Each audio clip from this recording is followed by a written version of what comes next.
안녕하세요. 베아트리체의 책 산책입니다.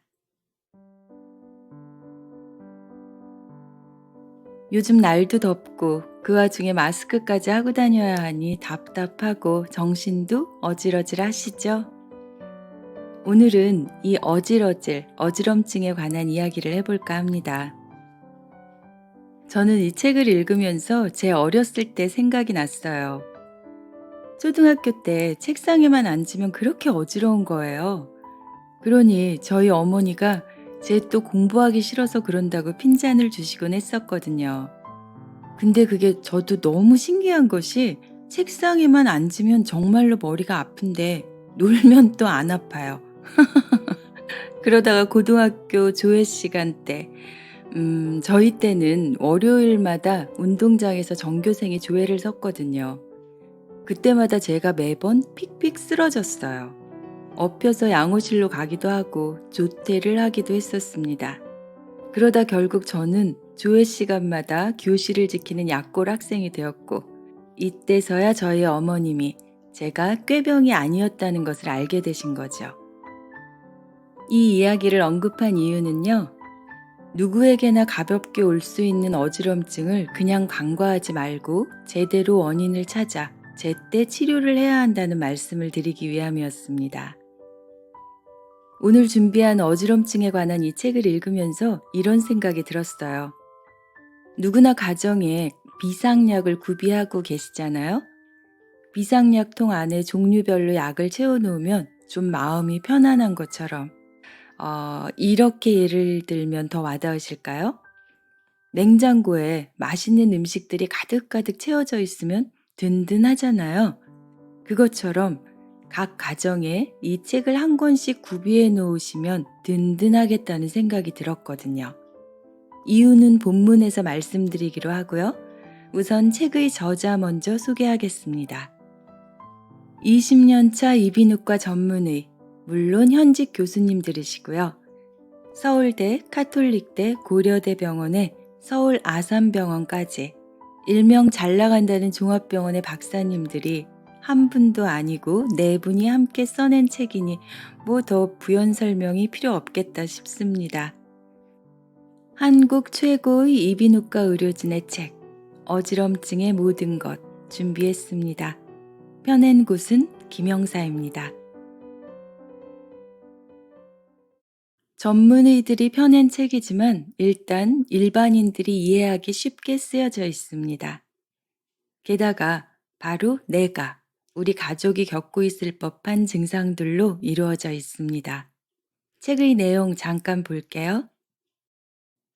메니에르병이라고 들어보셨나요? 저는 좀 무지해서 그런지 처음 들어봤거든요. 그런데 읽다 보니 이름만 낯설었지 증상은 우리가 흔히 겪기도 하는 것들이더라고요. 귀의 먹먹함, 청력 감소, 저음역 난청, 이명, 갑작스런 어지럼증 등 이런 증상이 나타나는 뇌의 질환을 메니에르 병이라고 합니다. 이름이 왜 이렇게 어렵나 했더니 메니에르 박사라는 분이 이 병의 연구 결과를 발표해서 그분의 이름을 딴 병명이었습니다. 이로 인한 어지럼증은 주변에 빙빙 도는 느낌 혹은 몸의 휘청거림, 속이 메스껍거나 토하는 증상을 동반하기도 하고요. 귀의 이명과 먹먹함 증가 또한 어지럼 발작의 전조 증상이기도 합니다. 이런 메니에르 병의 주 원인은 뇌 림프액의 순환이 잘 되지 않아 뇌의 압력이 높아지는 것이기에 쉽게는 귀 고혈압이라고 불리운다고 하는데요. 뇌 림프 수종의 큰 원인 중 하나가 소금, 설탕, 나트륨 등을 과하게 섭취하는 식습관 때문이라고 하네요. 그래서 토마토를 많이 드시는 것이 좋다고 합니다. 토마토에 들어있는 칼륨은 몸속의 나트륨을 밖으로 배출시켜서 나트륨 섭취를 줄여야 하는 메니에르병 환자의 식이 조절에 효과적이기 때문입니다. 이런 안 좋은 식습관이 귀에까지 영향을 미치게 된다는 것에 저는 조금 놀랍기도 했습니다. 이렇듯 이 책은 귀로 인한 어지럼증에 관한 다양한 증상은 물론 원인, 치료법, 그리고 예방법까지 자세하게 알려줍니다. 이제 아시겠죠? 오프닝에서 말씀드린 이 책이 왜 가정의 구급약통 옆에 나란히 세워져 있어야 하는지를요. 어지러울 때마다 내 증상을 찾아서 해결할 수 있도록 명확한 솔루션이 자세히, 친절하게 가득 담겨 있기 때문입니다. 참, 빈센트 반 고흐가 뇌전증 혹은 조현병 환자였다는 이야기 들어보셨나요? 학회 논문 분석에 따르면 그는 생전에 반복적인 극심한 어지럼증을 호소했다고 하는데, 사실 뇌전증이나 조현병은 어지럼을 호소하는 병이 아니라고 합니다. 그러니 고흐는 정설과 달리 반복적인 어지럼, 심한 이명, 난청, 귀 먹먹함이 나타나는 메니에르 병을 앓았다는 주장이 제기되었다고 합니다. 이 논리가 신빙성이 있는 것이, 절친한 친구 고갱과 크게 다투고 귀를 자해한 것도 극심한 스트레스와 이로 인한 이명에서 비롯된 행동이라는 설명 때문이라고 합니다. 고흐가 100년만 늦게 태어났어도 어지럼, 이명, 난청으로 고통받지 않았을 텐데 라는 이비인후과 의사진들의 안타까운 마음들도 담겨 있습니다. 메타버스니 뭐니 낯선 세상이 우리에게 오는 것에 스트레스는 좀 받지만, 그래도 우리는 이렇게 손 닿으면 다다를 병원과 훌륭한 의료진들이 있는 세상에 살고 있으니 얼마나 감사한지요. 아침에 침대에서 일어날 때 갑자기 핑 어지러워 휘청하거나, 세수하려고 고개를 숙일 때 어지럼증을 느끼거나, 높은 찬장에 그릇을 넣으려고 위를 쳐다보다가 어지럼증에 잠시 주저앉는 경험들 한 번 정도는 있지 않으신가요? 이럴 때 우리는 그냥 지나치거나 병원을 찾더라도 내과를 선택하는 것이 일반적일 텐데요. 귀에 생긴 문제가 일으킨 어지럼을 다른 질환으로 착각하는 경우가 많다고 합니다. 이 같은 어지럼 증상은 이비인후과를 통해 치료가 가능하다는 것입니다. 여기서 주목할 점은요, 어지럼은 질환을 의미하는 것이 아니라 하나의 증상을 표현하는 단어이기에 환자들이 아픈 증상을 제대로 표현하지를 못한다고 합니다. 어떤 식으로 어지러우세요? 라는 질문에 머뭇거리는 분들이 대다수라고 하네요. 물론 정밀 검사도 하고 진료를 하기도 하지만, 가장 중요한 것은 어떻게 어지러운지 명확하게 말하는 환자의 역할을 제대로 해야 원인을 쉽게 빨리 찾아낼 수 있다고 합니다. 그러니 병원을 찾기 이전에 얼마나 자주 어지러운지, 어떻게 하면 어지럼이 생기거나 줄어드는지, 한 번 생기면 얼마나 오래 가는지, 어지럼증을 느낄 때 다른 증상이 동반하는지, 내가 가진 지병이 있는지, 그로 인해 어떤 약을 꾸준히 복용하고 있는지에 대해 시간을 두고 며칠 동안 미리 기록을 하는 것이죠. 예를 들어 고개를 뒤로 젖힐 때라든가, 귀 안에 찬바람이 닿을 때라든가, 이렇게 구체적인 상황을 미리 기록해서 방문을 하자는 것입니다. 참고하시면 환자도 편하고 의사도 편하고 참 좋겠죠? 들으신 것처럼 이 책에는 책 제목 그대로 어지럼증에 관한 모든 것이 다 들어있고요. 거기에 귀 건강을 지키는 예방법도 가득합니다. 당신의 질병을 사랑하라를 쓴 존 해리슨 박사의 말에 따르면, 많은 사람들이 병원에 가서 의사를 직접 만나는 이유는 병을 참아낼 수 있도록 정확한 증상을 없애달라고 하기 위함이라고 합니다. 자신이 치유할 수 있는 가벼운 병까지도 의사를 찾아가 만난다는 것이죠. 그러니 우리는 우리가 생활 속에서 스스로 만들어갈 수 있는 것들은 스스로 치유하는 것이 좋을 듯 싶어서요. 이 책이 알려주는 귀 건강을 지키는 예방법, 운동, 약, 식습관, 생활습관 등, 이 중에 저는 귀 건강에 좋은 음식 몇 가지만 알려드릴게요. 어쩜 우리가 대다수 알고 있는 것들일 수 있습니다.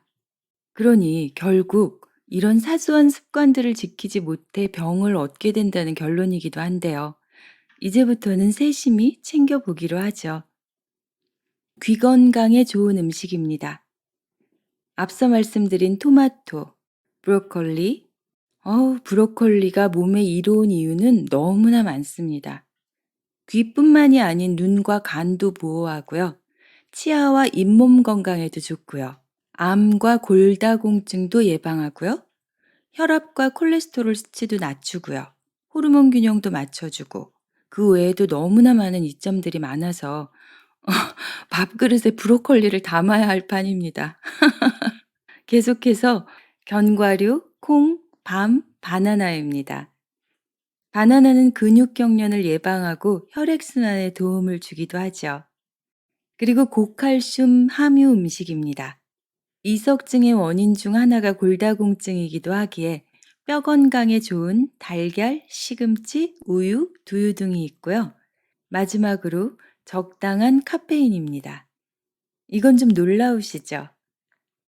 커피와 골다공증의 상관관계를 조사한 서울대 연구 결과에 따르면 하루 커피를 한 잔 미만 마시면 21%, 한 잔 마시면 33%, 두 잔 마시면 36% 수준으로 골다공증 위험이 감소한다는 결과가 있습니다.